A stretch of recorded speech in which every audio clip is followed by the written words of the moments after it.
नमस्कार, मैं जितेंद्र चतुर्वेदी। साजिश बड़ी थी और निशाने पर सीधे रूस के राष्ट्रपति व्लादिमीर पुतिन थे। लेकिन सवाल यह है कि इरादा क्या था। अब आप कहेंगे कि असैसिनेशन का। तब अगला प्रश्न उठेगा कि अगर इरादा इसका था तो फिर राष्ट्रपति के आवास को क्यों चुना गया। अब आप कहेंगे कि पुतिन रूस के राष्ट्रपति ही तो हैं, तो वो अपने आवास पर ही तो रहेंगे। दरअसल यही पेच फंसता है। वो क्या है पूरा किस्सा, उसे समझेंगे। साथ ही साथ इसमें डीप स्टेट की क्या भूमिका है वो जानना बड़ा जरूरी है। क्योंकि सीआईए के एक्स एजेंट हैं लॉरी जॉनसन, वो बड़ा भारी खुलासा कर रहे हैं। तो वो जो खुलासा है वो कई सारे रहस्य खोल रहा है। तो वो क्या है, फिर क्या जेलेंस्की इतनी हिम्मत कर सकते हैं, इस तरह की हिमाकत करने की वो कुव्वत रखते हैं, ये भी एक बड़ा सवाल है। और इसमें एक हिस्सा जो है वो प्रधानमंत्री नरेंद्र मोदी से भी जुड़ा हुआ है। और ये मैं इसलिए कह रहा हूं क्योंकि इसी तरह की कोशिश संघाई कोऑपरेशन के दरमियान पीएम के साथ भी हुई थी। तब पुतिन ने एक तरह से कहा जाए कि अलर्ट किया था और उन लोगों को न्यूट्रलाइज किया गया था। इसलिए यह मामला जो है बड़ा संगीन हो जाता है। तो ये पूरा जो इसमें तमाम सारे रहस्य हैं और कई सारी जो इसमें लेयर हैं उसको हम लोग एक एक करके समझेंगे। और शुरुआत करते हैं जो हमला हुआ वहां से। देखिए, खबर आती है कि जो रूस के राष्ट्रपति का सरकारी आवास है वहां साहब क्या होता है कि अटैक होता है 91 ड्रोन से। अब जाहिर सी बात है, वो रूस के राष्ट्रपति का आवास है, सरकारी आवास है, तो वहां तो सारी सुविधा यानी जो एयर डिफेंस सिस्टम है वो उसके इर्द गिर्द तो परिंदा भी पर नहीं मार सकता, ड्रोन की क्या बात कही जाए। तो वो सब तो ध्वस्त होंगे ही होंगे। लेकिन प्रश्न यह है कि जब शांति की बात चल रही हो और कम से कम जब जेलेंस्की भी तैयार होगा हो कि मैं नाटो वाटो में नहीं जाऊंगा, मैं नाटो के बाहर ही रहूंगा, और ये तकरीबन तय माना जा रहा हो कि अब यूक्रेन युद्ध जो है वो खत्म होने वाला है, ऐसी परिस्थिति में इस तरह का जो ड्रोन हमला होता है वो सवाल खड़े करता है। और खास तौर से तब जब ये एक तरह से कहें कि चर्चा में रहा है कि अब जो व्लादिमीर पुतिन है वो अपने सरकारी आवास में नहीं रहते हैं, चूंकि वो सिक्योरिटी थ्रेट है, तो इस वजह से वो अब क्रेमलिन में ही रहते हैं। ये वेल नोन फैक्ट है। जो लोग इस तरह की चीजें करते हैं वो ये जानते हैं कि वहां तो पुतिन साहब रहते नहीं हैं। फिर उसे निशाना क्यों बनाया गया। और उससे भी बड़ी चीज आप देखिए कि ये जो कुछ हुआ उसके बाद जब इसकी खबर किसको मिली, डोनाल्ड ट्रंप को, और खुद पुतिन ने उनको बताया। डोनाल्ड ट्रंप शॉक्ड है। जेलेंस्की करेंगे साहब हमने कुछ किया ही नहीं है, हमारा इसमें कोई हाथ ही नहीं है, हम क्यों हमला टुमला करने जाएंगे। तब यह सवाल उठता है कि हमला किसने करवाया। अब इसमें जो है सीआईए के जो एक्स एजेंट है लॉरी जॉनसन, वो क्या कह रहे हैं वो आप देखिए। वो कह रहे हैं कि उनका मानना है कि देखिए, ये पहली चीज तो जो अमेरिका का डीप स्टेट है, जो सीआईए है, वो ट्रंप की पॉलिसी से खुश नहीं है। ठीक, ट्रंप की पॉलिसी क्या है देखिए। ट्रंप शासन में आए ही इसी वादे के साथ थे कि वो यूक्रेन के साथ जो युद्ध चल रहा है यानी रसा यूक्रेन का, उसको वो खत्म करेंगे। और जो बाइडेन की अगुवाई में ये सब शुरू हुआ था। इसका मतलब ये हुआ कि वहां का जो सीआईए है वो नहीं चाहता है कि ये बंद हो, पहली चीज। अब वो क्यों नहीं चाहता, देखिए उसमें सबसे बड़ी चीज तो यही है कि जो डिफेंस लॉबी है अमेरिका की, वो क्यों चाहेगी कि ये सब बंद हो। भाई अगर ये चलता रहेगा तो उनका सामान बिकता रहेगा। और सबसे बड़ी चीज है कि ये इस युद्ध के चलने का मतलब ये है कि जो यूरोप है उसको डर लगा रहेगा। किस बात का, कि रूस कभी भी जो है पिटाई कर सकता है। तो इस डर की वजह से वो हथियार खरीदते रहेंगे। किससे खरीदेंगे, जाहिर सी बात है अमेरिका से खरीदेंगे, क्योंकि सारा उत्पादन तो वहीं हो रहा है, तो सब वहां से चीजें लेकर आएंगे। तो इस वजह से एक तो स्पष्ट चीज ये दिखाई दे रही है कि नहीं, ये युद्ध बंद नहीं होना चाहिए। दूसरा, सीआईए जो है, या जो आप कहें कि अमेरिका का डीप स्टेट है, वो अपना एक्सपेंशन चाहता है कि नहीं, ये रसिया हमारे सामने ऐसे नहीं उड़ सकता है। अब व्लादिमीर पुतिन को तो सबक सिखाना ही सिखाना है, ठीक है। तो अब सबक सिखाना है तो युद्ध चलते रहने देना है। क्योंकि देखिए क्या है कि युद्ध की भी अपनी अर्थव्यवस्था है। पहले तो आप पूरा यूक्रेन नष्ट करवा दीजिए, ठीक है। अब उस नष्ट करने में डिफेंस लॉबी का फायदा हुआ। उसके बाद में क्या हुआ कि उसका रिकंस्ट्रक्शन होगा। तो जब रिकंस्ट्रक्शन होगा तब आपके लोग फिर लगेंगे, यानी आपके जो इन्वेस्टमेंट बैंकर हैं वो फिर यहां पूंजी लगाएंगे यूक्रेन को खड़ा करने के लिए। तो एक तरह से कहें कि इनकी जो है 20 उंगली घी में। अब ट्रंप क्या कह रहे हैं कि नहीं नहीं नहीं, शांति बहाल कराओ और मैं जो है युद्ध बंद करवा दूंगा।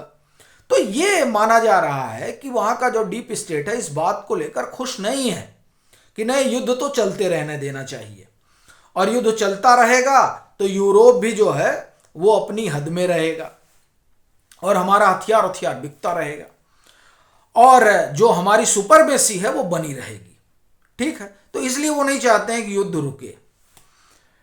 अब युद्ध चलता रहे तो इसके लिए क्या किया जाए? लॉरी जॉनसन का कहना है कि उसका एक ही तरीका है, वो ये कि आप अटैक कर दीजिए और ऐसी जगह अटैक करिए जिसके बाद रूस जो है वो रिटेलिएट करे, और जब रूस रिटेलिएट करेगा तो बात सिर्फ यूक्रेन तक नहीं रहेगी, तब वो नाटो के एसेट्स पर भी रिटेलिएट कर सकता है। और इस के बाद क्या होगा कि जो नाटो के तमाम देश हैं वो अमेरिका की तरफ मुंह उठा के देखेंगे कि भैया जो है हथियार हमको भी दो। तो कुल मिलाकर जो लॉरी जॉनसन का कहना है वो ये कि ये जो हमला है, ये हमला सीधे तौर पर जो यूएस की इंटेलिजेंस है और जो और नाटो की इंटेलिजेंस है, उन लोगों का ये सोचा समझा प्रयास हो सकता है। क्योंकि अगर जेलेंस्की को मालूम नहीं, ट्रंप को मालूम नहीं, और वैसे भी ट्रंप की नीति से वो सहमत नहीं है वहां का डीप स्टेट, तो इस कारण ट्रंप को पता भी नहीं होगा और जेलेंस्की घुटने टेक रहे हैं। तो ये बात भी डीप स्टेट को अच्छी नहीं लग रही है। और जो यूक्रेन का इंटेलिजेंस एजेंसी है वो भी जो है इस बात से खुश नहीं है कि ऐसे कैसे जेलेंस्की कह सकते हैं कि युद्ध नहीं होगा। जैसा हमने कहा कि युद्ध की अपनी अर्थव्यवस्था है, और उस अर्थव्यवस्था से जो पैसा कमा रहा है वो कभी नहीं चाहेगा कि यूक्रेन और रूस का वार रुके।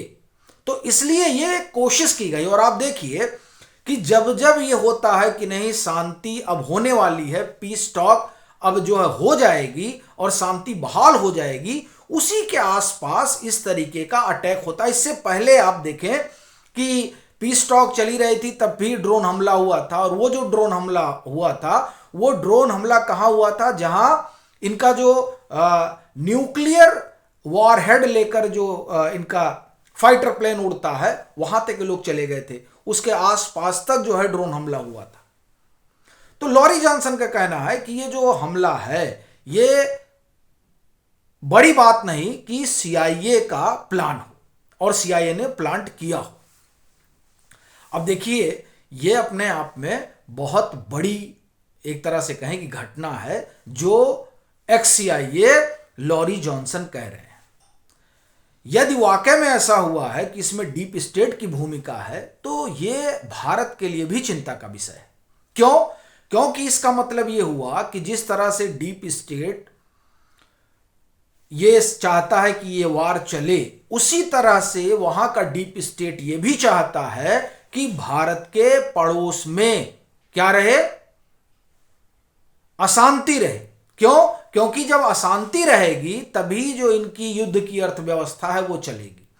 भाई देखिए बांग्लादेश में उथल पुथल रहे, पाकिस्तान से हमारी टकरार रहे, तो इसमें किसका फायदा होगा? इसमें फायदा अगर किसी का होगा तो वो अमेरिका का होगा, फायदा किसी का होगा तो नाटो को होगा। अभी देखिए यूरो फाइटर बेचने ये लोग बांग्लादेश पहुंच गए। क्यों पहुंच गए भैया? सीधी सी बात है कि बांग्लादेश को डर सता रहा है, किस बात का, कि भारत जो हमारी पिटाई कर सकता है। तो ये जो मामला है, एक तो ये मामला है। दूसरा, जो सीआईए है वो किसी भी तरीके से व्लादिमीर पुतिन हो या नरेंद्र मोदी हो, इनको पसंद नहीं करता है। क्यों? क्योंकि ये सीधे सीधे कुठाराघात है उसकी अर्थव्यवस्था पर। यानी एक तो युद्ध की अर्थव्यवस्था चलाना है, और दूसरी व्यवस्था क्या है? दूसरी व्यवस्था जो है वो डिफेंस और ऑयल की है। अभी क्या हो रहा है कि जो डिफेंस का मसला है उसमें भारत एक बड़ा खरीदार है और वो एक बड़ा विक्रेता भी बन रहा है, खासतौर से ऑपरेशन सिंदूर के बाद। अब ऑपरेशन सिंदूर ने क्या किया है कि ब्रह्मोस, सुखोई, तेजस, इन सबके डिमांड अंतरराष्ट्रीय बाजार में बढ़ गई है। और खासतौर से ये जो F-16 को इन्होंने तोड़ा, कहां? पाकिस्तान में, उसके कारण भी जो है मामला अब हथियारों वाला, उसमें भारत का अपना एक दखल होने लगा है। अब भारत का जो सामान है वो टेस्टेड और ट्रस्टेड है, क्योंकि अभी ऑपरेशन सिंदूर निकला है। दूसरा, सस्ता है, तो इसकी मांग है। तीसरी चीज क्या हो रही है कि एक तो आप जो है मार्केट खा रहे हैं किसका? अमेरिका का। जहां उसका एक छत्रराज था वहां वो आपका भी सामान मार्केट में जा रहा है और सस्ता जा रहा है। तो अब वियतनाम, इंडोनेशिया, यानी जो जो जिसे तीसरी दुनिया के देश कहा जा रहा है, वो अब भारत के रक्षा उपकरणों में ज्यादा इंटरेस्टेड है। तो ये तो सीधे सीधे जो अमेरिका का बाजार है, जो अमेरिका का सामान है, उसको आप खा ले रहे हैं और उनकी जगह वो आपका सामान खरीद रहा है कि भैया हम पिनाका लेंगे। दूसरा क्या हो रहा है, आप हथियार भी अमेरिका से नहीं खरीदते, आप खरीदते किससे हैं? रूस से। तो हमसे हथियार भी नहीं खरीद रहे हैं और हमारा हथियार बिकने भी नहीं दे रहे हैं। और किसकी वजह से हो रहा है? नरेंद्र मोदी की वजह से हो रहा है। दूसरा, या भारत का क्या है, जो तेल है वो 1/4 हम कहां से ले रहे हैं? रूस से ले रहे हैं। अब उसके बाद क्या हो रहा है कि जो अमेरिका की तेल कंपनियां हैं उनका तो बड़ा घाटा हो रहा है। भैया 1/4 ले रहे हो तुम रूस से, और अगर हमसे लेते तो हमारा फायदा होता। तो यार तुम तेल भी नहीं ले रहे हो, तुम हमारा सामान भी नहीं बिकने दे रहे हो रक्षा का, और हमसे खरीद भी नहीं रहे हो, और पूरा जो अपना व्यापार कर रहे हो वो डॉलर में नहीं कर रहे हो। तो कुल मिलाकर नरेंद्र मोदी की अगुवाई में अमेरिका को, जो अमेरिका की डिफेंस और ऑयल लॉबी है, उसको बड़ी चोट लग रही है। तो अब चोट लग रही है तो क्या किया जाए? एलिमिनेट किया जाए, सत्ता से हटाया जाए, यही सब तरीके होते हैं। तो सत्ता से हटाने की कोशिश तो जारी है। उसमें इनको लगा कि चलो एलिमिनेट भी कर दिया जाए, तो संघाई कोऑपरेशन की बैठक के दरमियान कोशिश हुई। कमोबेश यही स्थिति व्लादिमीर पुतिन की है। पुतिन वो जो डी डॉलराइजेशन वाला मसला है उसको वो बढ़ा रहे हैं, और भारत और रूस मिलकर इसे एक तरह से कहें कि लीड कर रहे हैं। तो अब सीआईए क्या करेगा? सीआईए को दोनों पसंद नहीं है। तो ऐसी परिस्थिति पैदा कर दो कि दोनों ही जो है वो निपट जाए। तो ये एक तरह से कहा जाए कि कवायद चल रही है कि वहां पर जो युद्ध है वो रुकने ना दिया जाए, एक बात। दूसरी चीज, किसी तरह से व्लादिमीर पुतिन को निपटाया जाए और यहां भारत के प्रधानमंत्री को हटाया जाए। ये जो है पूरा खेल चल रहा है। तो इसीलिए हमने कहा कि ये मामला बस इतना भर नहीं है कि वो व्लादिमीर पुतिन के ऊपर हमला हुआ है, नहीं, ये मामला हर उस राष्ट्राध्यक्ष के लिए है जो अमेरिका को सीधे चुनौती दे रहा है। तो उसको हटाना है और अपने हित को बनाए रखना है। तो ये जो हमला है ये दोनों को ही साधने की कोशिश है। बाकी आपकी अपनी क्या राय है जरूर साझा करिएगा।